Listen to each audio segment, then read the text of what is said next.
video, we are going to learn how to do two cast-ons. One is called the E cast-on, which is also sometimes called the simple cast-on. We will also learn how to do the long tail cast-on.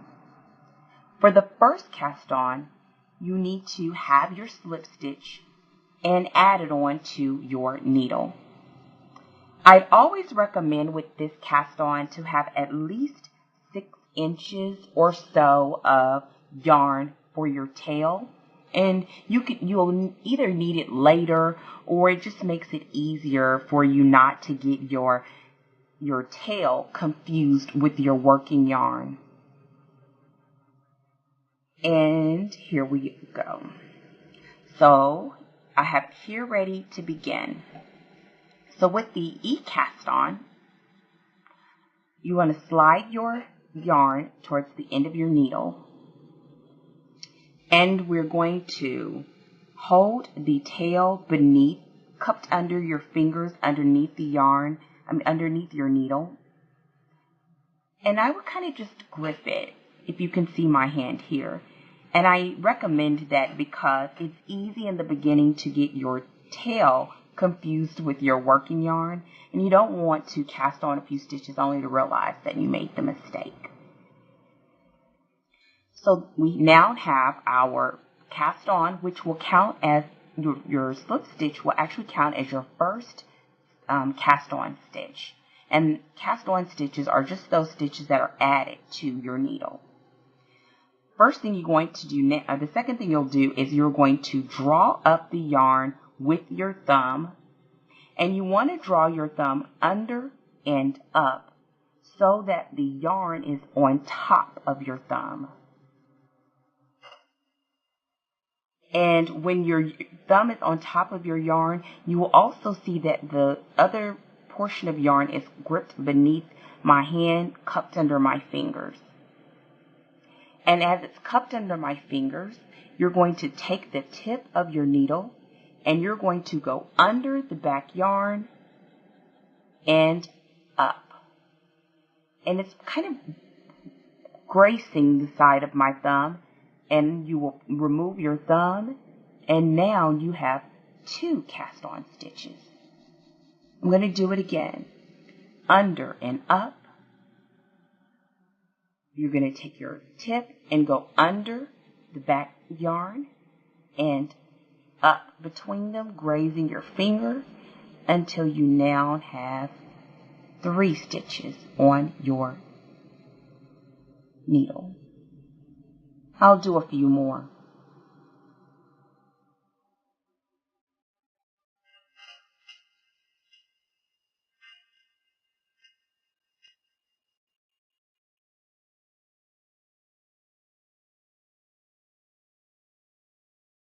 As you're doing this, again, you don't want to be too close or too tight to your needle. If you're too close or too tight to your needle, it will be extremely difficult to get through that first set of stitches. So let's leave it loose. I'm going to do a few more so that you'll have plenty to watch and review.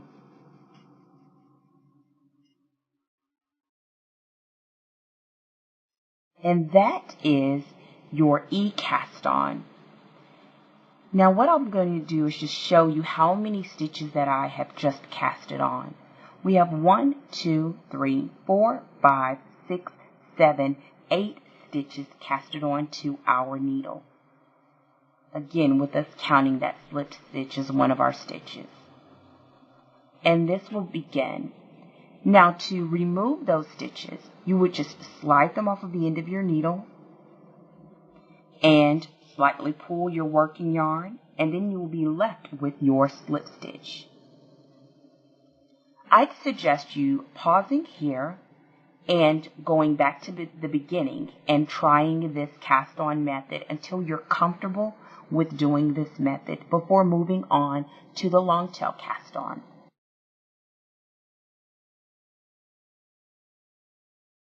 Now we're going to learn the long tail cast on. And it's called the long tail cast on because we need a long tail to complete it. So remove your slip knot from before And what we need is about, for this demonstration or to learn, about 12 to 18 inches worth of yarn pulled out. And so let's just pull some yarn here. If you don't know the exact amount, you can do a measurement from your wrist to your elbow, about 2.5 times or so. Once you have that tail pulled, we're going to then do our slip knot.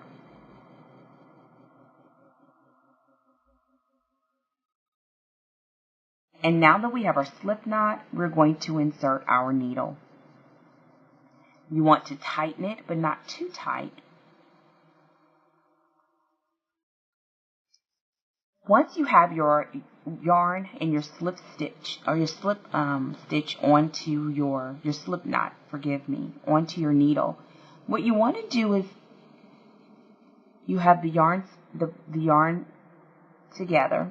You want to insert your index and your thumb and slide them down about 3 or 4 inches. And you have a triangle now. Use it between your needle, your index finger, and your thumb. Now what you want to do is rotate your fingers to face the ceiling up. A slight rotate. And that will now cause that triangle appearance to be a little more prominent. It's also wrapping your yarn around your index finger and your thumb. Now to do the long tail cast on, you will go under the string wrapped around your thumb, over the string wrapped around your index finger, and back through the opening of your thumb and pull it up. And now we have 2 stitches. I'm going to do that again. Under, over, and pull it through. And that's 3. I'm going to do it again and slow it down a bit. Under, over, through, under, over, through. Now I'm going to do a few more stitches for you to view.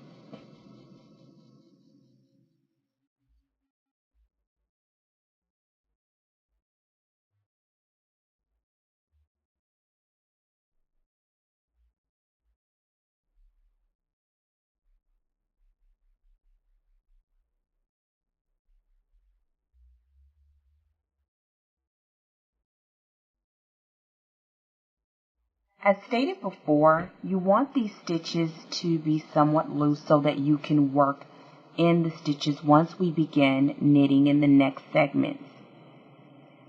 Again, I suggest you slide those stitches off until you're left with your slip stitch, and try it again until you feel comfortable with doing the long tail cast on.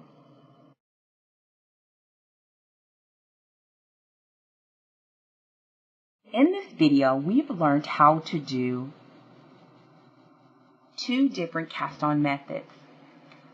For this last segment, I'm going to just show you what you will need to carry you through the rest of the video series. We're going to need at least 20 stitches on your needle. And I promised you that I would show you how to get an ideal estimate of how much yarn you will need in order to do a long tail cast on so that you will have enough tail to create your stitches. So what I suggest you do is take both of your needles and place them side by side as if they're one needle. Take about 4 inches and place it underneath your thumb and just hold it alongside your needles. And then what we're going to do is wrap the yarn in a circle around these 2 needles. And we're going to count the number of stitches that you need in order to complete your project. And for us, to begin with, we're just going to need 20 stitches. So we're going to wrap it 20 times. 1,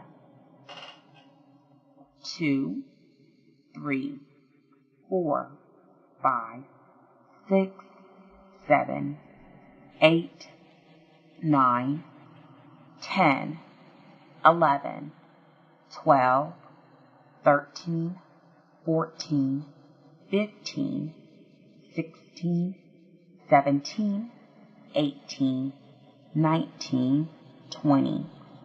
Now once you do those 20 stitches, I suggest you do them sort of loose, a little bit looser than I've done them here, just to give you some wiggle room.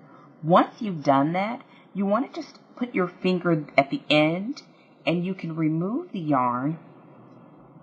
And this tells you about how much tail you need in order to cast on 20 stitches using the long tail cast on method.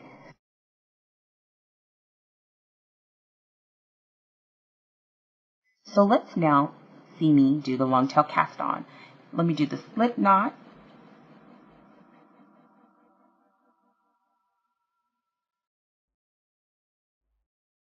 And I'm going to use the long tail cast on method. As I do this, I would suggest going back to the demonstration if you want to see it at a slower pace, because I'm going to just cast them on. And while I do this, I want to explain the difference between the two methods.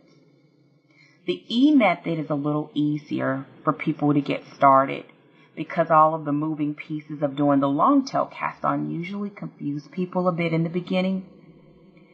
But the long tail cast on gives a bit of a sturdier base.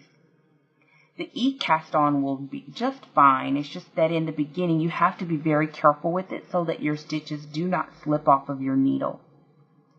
And I think this is probably one of the reasons, I guess, why the long tail cast on is a little more widely used. I'm going to do a few more. When you're done with casting on, you usually want about at least 6 inches of tail left at the end of your work for completing your project. And let's see how many I have here. 1, 2, 3, 4, 5, 6, 7, 8, 9, 10, 11, 12, 13, 14, 15, 16, 17, 18, 19, and 20. We now have 20 stitches. We have about 8 inches or so of tail left. And if you would have done the same method with just one needle, you probably would have been left exactly with 6 inches. I used the 2 needles just so that I have some working room and also so that I can leave these nice and loose without an issue and not having to start over. And so we will take our 20 stitches casted onto our needle into our next video.